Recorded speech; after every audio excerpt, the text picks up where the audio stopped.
السلام علیکم ورحمۃ اللہ وبرکاتہ۔ الحمد للہ رب العالمین والصلاة والسلام علی رسولہ الامین وعلی آلہ وصحبہ اجمعین ومن تبعہم بإحسان الی یوم الدین، اما بعد فاعوذ باللہ من الشیطان الرجیم، بسم اللہ الرحمن الرحیم۔ وَتِلْكَ الْأَيَّامُ نُدَاوِلُهَا بَيْنَ النَّاسِ۔ سیرت النبی صلی اللہ علیہ وسلم کے سلسلے دروس میں آج کے درس کا عنوان ہوگا جنگ احد کے بعد دوسری جنگ بدر کی دھمکی۔ ہجرت کا تیسرا سال تھا، شوال کا مہینہ، ہفتے کا دن، جس میں احد پہاڑ کے دامن میں کفار مکہ سے مسلمانوں کی ایک ایسی جنگ ہوتی ہے جس کو جنگ احد سے یاد کیا جاتا ہے۔ اس جنگ میں تقریباً 70 مسلمان شہید ہو گئے۔ ان کی یہ شہادت کی وجہ مسلمانوں کی ایک غلطی تھی، جس کے سبب خالد بن ولید رضی اللہ تعالیٰ عنہ، جو اس وقت مسلمان نہیں تھے، انہوں نے مسلمانوں کی غفلت کو دیکھ کر ان پر حملہ کر دیا۔ جب مسلمان دوبارہ اپنے پیروں پر کھڑے ہو گئے، ثابت قدم ہو گئے، چاق و چوبند ہو گئے، تب کافر پھر وہاں سے بھاگنے لگے۔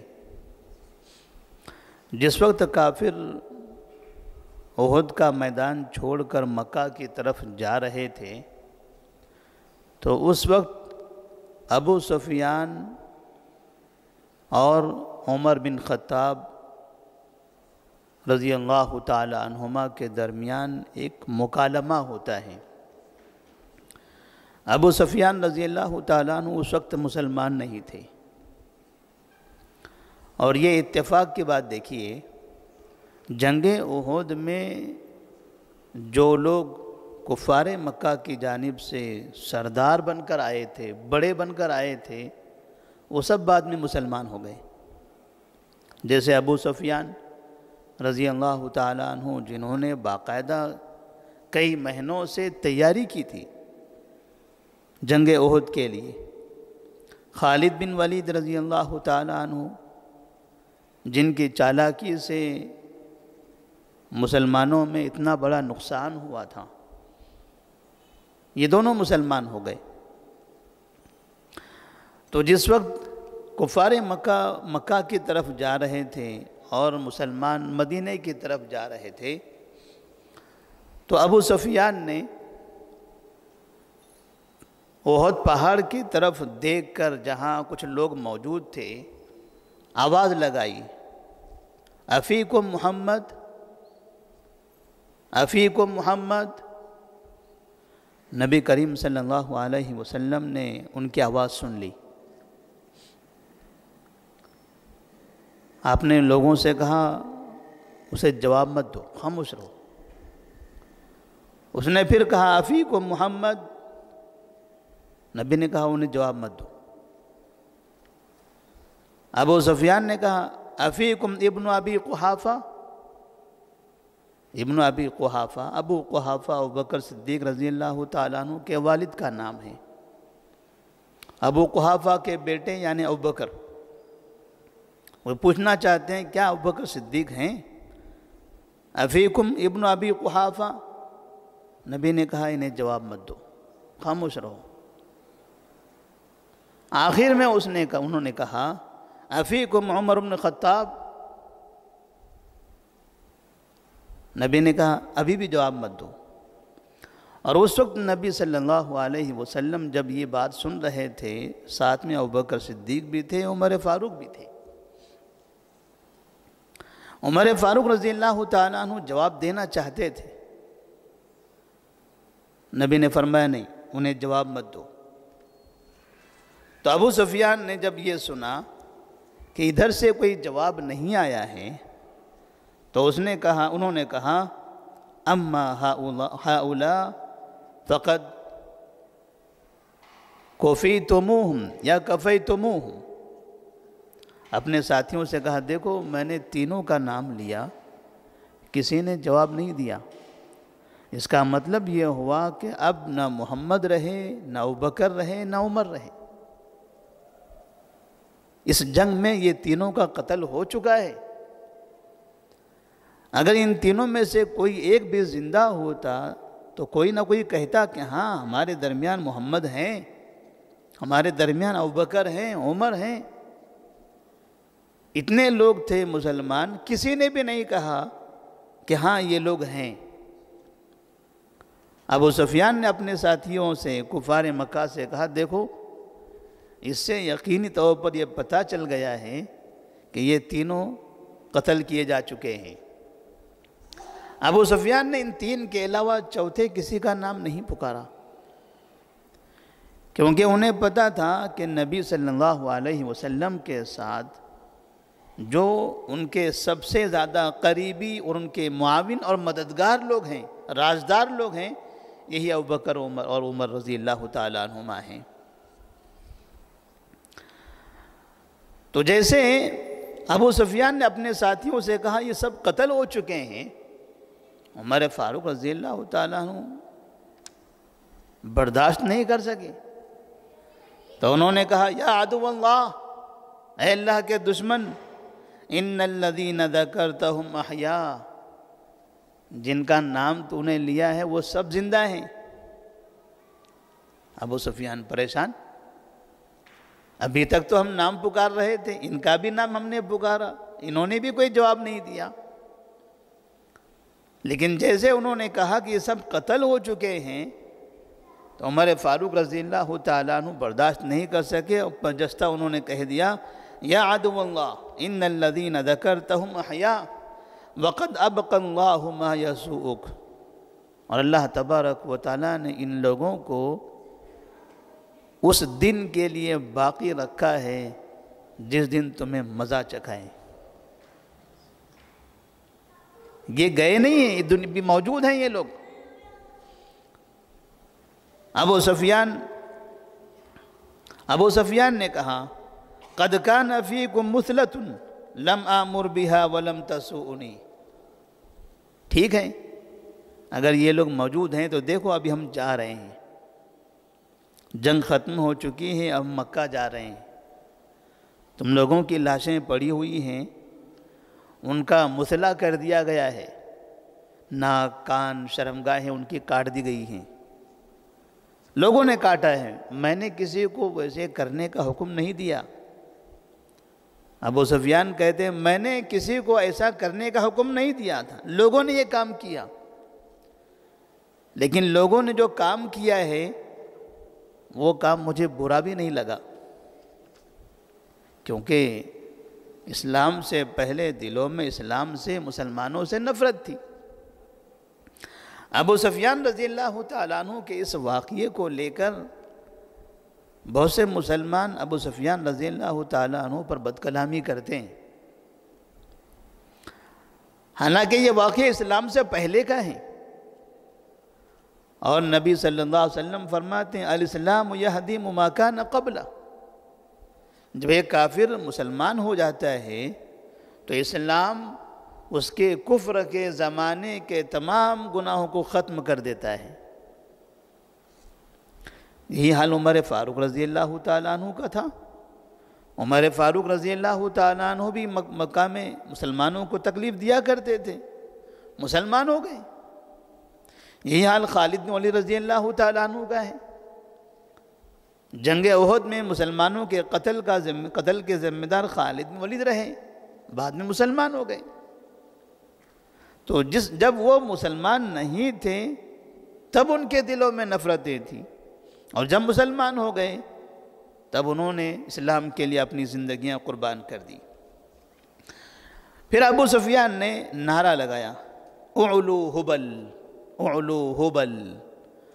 حبل دیوتا کا نام ہے، پتھر ایک مجسمہ تھا۔ کسی زمانے میں حبل نامی ایک انسان ہوا کرتا تھا، اب اسی کے نام کی نشانی پتھر کی شکل میں اور الگ الگ شکل میں بنائی جاتی تھی۔ تو کفار مکہ الگ الگ پتھروں کی پوجا کرتے تھے۔ یہ مجسمہ حبل کا ہے، یہ لات کا ہے، یہ عزا کا ہے، یہ منات کا ہے، یہ فنا کا ہے۔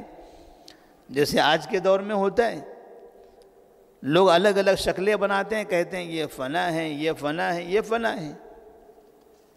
تو کہا اعلو حبل، حبل بلند ہو۔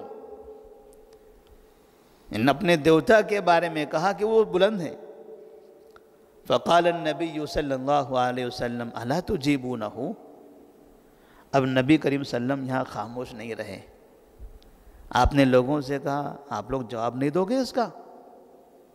ابو سفیان کہہ رہا ہے اعلو حبل، ہماری سرزمین پر آ کر اپنے دیوتا کا ترانہ گا کر جانا چاہتا ہے، کیا تم جواب نہیں دو گے؟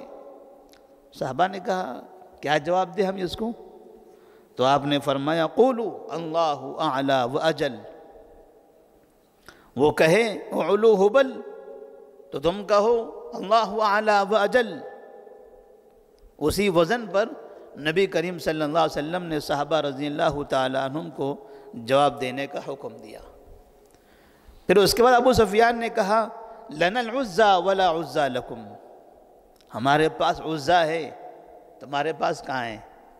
عزا ایک دیوتا کا نام ہے، طاقتور سمجھا جاتا تھا اس کو، کہ ہمارے پاس عزا ہے، تمہارے پاس نہیں ہے، تمہارے پاس کوئی عزا نہیں ہے۔ تو نبی نے صحابہ سے کہا جواب دو ان کو۔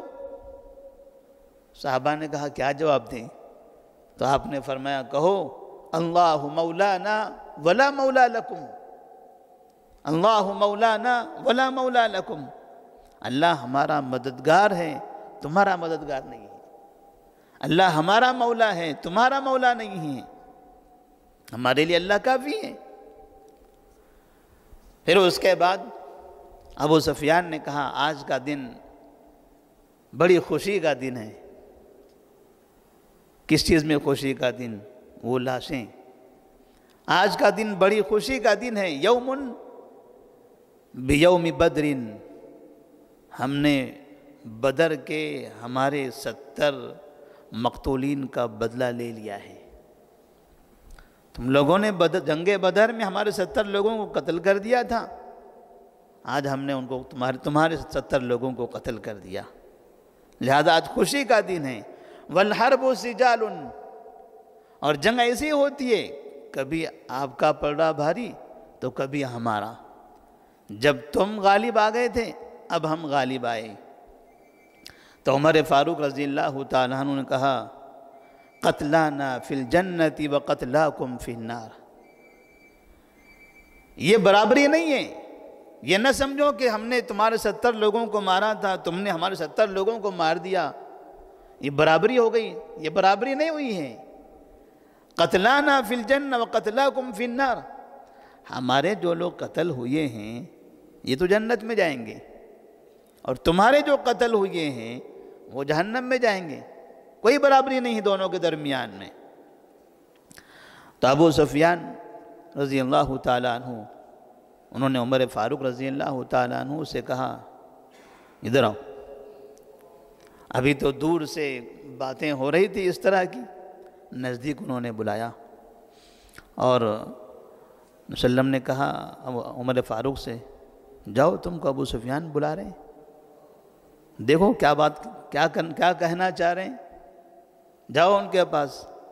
عمر فاروق رضی اللہ تعالیٰ عنہ آئے تو ابو سفیان نے عمر فاروق سے کہا انشدک اللہ یا عمر اقتلنا محمدن، میں تمہیں اللہ کی قسم دلا کر کہتا ہوں صحیح صحیح بولو، کیا ہم نے محمد کو قتل کر دیا ہے؟ تم جواب دے رہے ہو ایسا لگتا ہے کہ محمد نہیں ہے۔ ایک راز کی بات ہے، مجھے آہستہ سے کہہ دو، اقتلنا محمدن، اللہ کی قسم دلا کر کہتا ہوں تمہیں، کیا ہم نے محمد کو قتل کر دیا؟ ابھی بھی انہیں یقین تھا کہ نبی صلی اللہ علیہ وسلم قتل کیے جا چکے ہیں۔ تو عمر فاروق رضی اللہ تعالیٰ عنہ کا اللہم لا وَإِنَّهُ لَيَسْتَمِعُ كَلَامَكَ الْآنَ، نہیں،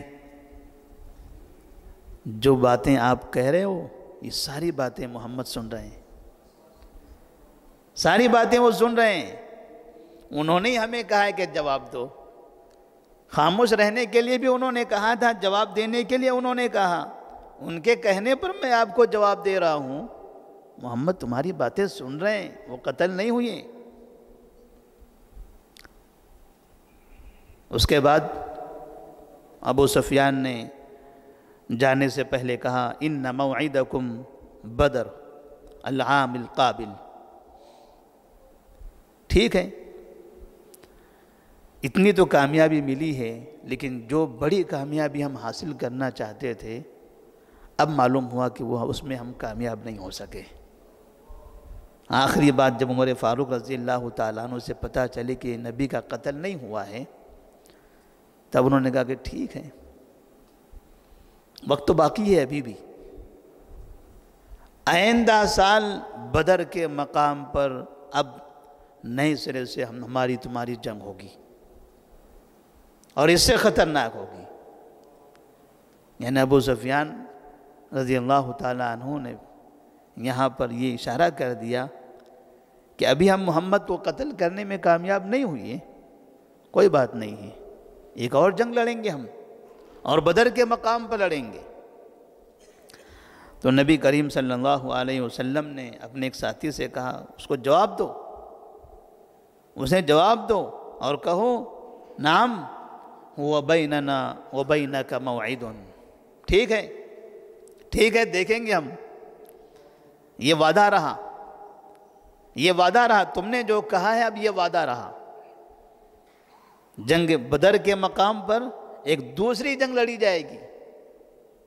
یعنی اب ابو سفیان یہ بتانا چاہتے تھے بدر کا نام لے کر کہ جس طرح سے ہم نے بدر کا انتقام یہاں لیا ہے، اب اس بدر کا انتقام بدر میں ہی لیں گے، اور وہیں پر اسی جگہ پر تمہارے لوگوں کا قتل کریں گے۔ نبی نے فرمایا بیننا و بینک موعد، ٹھیک ہے، آپ ایک نئی جنگ کی تیاری کرنا چاہتے ہو، چلیے جائیے تیاری کر لیجئے، ہم بھی تیاری کرتے ہیں۔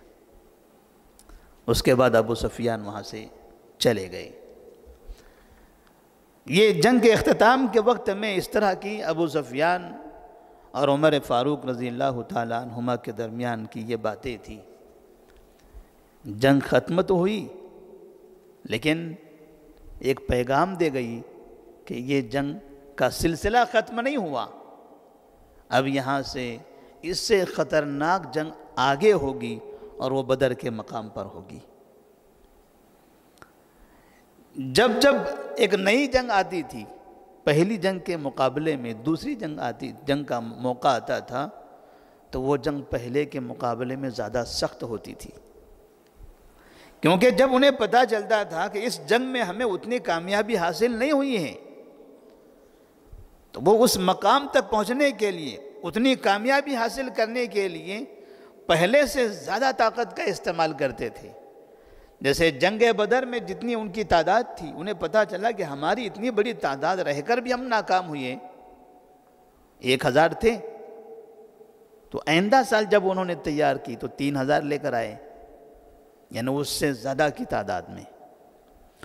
اب یہاں اس کا مطلب یہ ہو رہا ہے کہ آئندہ جب مسلمانوں پر حملہ کریں گے، مسلمانوں سے جنگ کریں گے، اب یہ 3000 کافی نہیں ہے، ہم اس سے اور بڑی طاقت کا استعمال کریں گے۔ لیکن اللہ تبارک و تعالیٰ نے نبی کریم صلی اللہ علیہ وسلم کی مدد فرمائی، اور جن جن لوگوں سے جنگ ہوتی تھی، جو قتل کیے گئے، کافروں میں سے جو زندہ بچے، ایک ایک کر کے اس میں سے اسلام میں داخل ہوتے چلے گئے۔ جو سردار تھے وہ بھی، جو سردار کے ماتحت تھے وہ بھی، حالانکہ اب نبی مدینہ میں ہیں، صحابہ مدینہ میں ہیں، خلفائے راشدین مدینہ میں ہیں، مکہ میں نہیں ہیں۔ یہ تمام کے تمام کفار مکہ میں ہیں، مدینہ میں نبی ہیں، اسلام وہاں پھیل رہا ہے، مکہ میں اسلام پھیلتا چلا جا رہا ہے۔ یہ سن 3 ہجری کا واقعہ ہے، اور 8ویں ہجری تک تقریباً مکہ میں مسلمان ہی ہوا کرتے تھے، چند کافر بچ گئے تھے، ورنہ مسلمانوں کی اکثریت ہو گئی تھی۔ اللہ تبارک و تعالیٰ نے نبی کریم صلی اللہ علیہ وسلم کی دعوت کا، آپ کی تبلیغ کا اثر ایسے پھیلایا، ایسے اس کو مؤثر بنایا کہ باقاعدہ مکہ سے لوگ پہلے جنگ کرنے کے لیے مدینہ آتے تھے، اب وہی لوگ اسلام قبول کرنے کے لیے مدینہ آنے لگے، ایک ایک کر کے مدینہ آتے تھے، اسلام قبول کر کے واپس چلے جاتے تھے۔ یہ نبی کریم صلی اللہ علیہ وسلم کے اخلاق کا بھی مظاہرہ تھا، آپ کی محنت بھی تھی، آپ کی دعائیں بھی تھی، آپ ہمیشہ ان کے لیے دعا کرتے تھے۔ وہ لڑائی کی جنگ کے میدان میں سامنے تلواریں لے کر کھڑے ہوتے تھے، اور نبی کریم صلی اللہ علیہ وسلم ان کی ہدایت کے لیے دعا کرتے تھے، آپ ان کی ہدایت کے لیے دعا کرتے تھے۔ اور یہی لوگ جنہوں نے اسلام کے خلاف طاقت کا استعمال کیا تھا، نبی نے ان کی ہدایت کے لیے دعا کی، بعد میں ان کی طاقت اسلام کے لیے کام آئی، انہی کی طاقت اسلام کے لیے کام آئی۔ آپ نے اس بات کی کوشش نہیں کی کہ طاقت سے اس طاقت کو ختم کر دیں یا ان ظالموں کا مکمل خاتمہ کر دیا جائے، بلکہ آپ نے یہ کوشش کی، انہوں نے طاقت بنائی ہے، طاقت بنانے کا کام ایک دن میں نہیں ہوتا ہے، ان کے پاس صلاحیتیں ہیں، ان کے پاس مہارتیں ہیں، یہ سب 1-2 دن کی باتیں نہیں ہوتی، اس کو زندگیاں گزر جاتی ہیں، نسل در نسل یہ چیزیں آتی ہیں۔ بجائے ان کو ختم کرنے کے، کیوں نہ ایسا کام کریں کہ ان کی ہدایت کے لیے دعا کریں اور یہ اسلام میں داخل ہو جائیں۔ ان کی مہارت ان کی اپنی ہوگی، طاقت ان کی اپنی جگہ ہوگی، لیکن بس سمت بدل جائے گی۔ پہلے کفر کے لیے طاقت اور مہارت کا استعمال ہو رہا تھا، اور اب وہی طاقت اور مہارت اسلام کے لیے استعمال ہوگی۔ یہ نبی صلی اللہ علیہ وسلم کی حکمت ہے دعوت میں۔ اس لیے خاص طور پر ہندوستان کے مسلمانوں کو ایک پیغام بھی ہے اس میں، کہ مسلمانوں کو اس ملک میں جو طاقتور کافر ہیں، طاقتور ہندو ہیں، جو مسلمانوں کو تکلیف دیتے ہیں، جن کے پاس ایسی قوت ہے، مالی قوت ہو اور دیگر صلاحیتیں ہوں، بڑے بڑے عہدوں پر فائز ہوں، ایسے لوگوں کی ہدایت کے لیے دعا کرنی چاہیے۔ ان لوگوں کی تباہی اور بربادی کی تمنائیں کرنا، دعائیں کرنا، ہماری دعائیں قبول ہونے والی نہیں ہیں، وہ بربادی کی دعائیں ہماری قبول ہونے والی نہیں ہیں، کیونکہ ہماری دعا میں وہ تاثیر ہی نہیں رہی۔ ان کی بربادی کی دعا کرنے والے کی زبان بھی تو اچھی ہونی چاہیے، بربادی کی بددعا کرنے والے کا ایمان بھی تو پختہ ہونا چاہیے۔ ہم صبح شام شرک اور کفر میں اور بدعت و خرافات میں مبتلا ہیں، اور کافروں پر بددعائیں کر رہے ہیں، ظالموں پر بددعائیں کر رہے ہیں۔ ہم خود ظلم کرتے ہیں، ظالموں پر بددعائیں کرتے ہیں۔ اب بددعاؤں کے نہیں، ایسے لوگوں کی ہدایت کی دعا کی ضرورت ہے۔ اور یہ جو طاقتیں ہیں، جب یہ اسلام میں داخل ہو جائے گی، تعداد خود بخود بڑھتی چلی جائے گی، اور مسلمانوں کو نئی طاقت حاصل کرنے کی ضرورت نہیں پڑے گی، خود بخود مسلمان طاقتور ہوتا چلا جائے گا۔ اللہ سے دعا ہے کہ اللہ تبارک و تعالی ان تمام لوگوں کو ہدایت عطا فرمائے۔